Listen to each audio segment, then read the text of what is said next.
ଅଠେଇଶରେ ରାଜ୍ୟ କ୍ୟାବିନେଟ୍ 7 ପ୍ରସ୍ତାବକୁ ମିଳିପାରେ ଅନୁମୋଦନ। ରାଜ୍ୟ ସରକାରଙ୍କ ପକ୍ଷରୁ 28 ଅଗଷ୍ଟରେ ରାଜ୍ୟ କ୍ୟାବିନେଟ୍ ବୈଠକ ଅନୁଷ୍ଠିତ ହେବାକୁ ରହିଛି। ଏ ସମ୍ବନ୍ଧରେ ସଂସଦୀୟ ବ୍ୟାପାର ବିଭାଗ ପକ୍ଷରୁ ମନ୍ତ୍ରିମଣ୍ଡଳର ସଦସ୍ୟମାନଙ୍କୁ ବୁଧବାର ଅବଗତ କରାଯାଇଛି।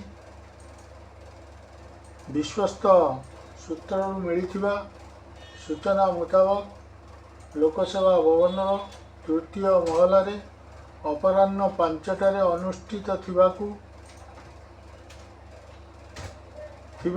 ଉକ୍ତ ବୈଠକରେ 5ଟି ବିଭାଗର 7ଟି ପ୍ରସ୍ତାବ ଅନୁମୋଦନ ହେବାକୁ ରହିଛି।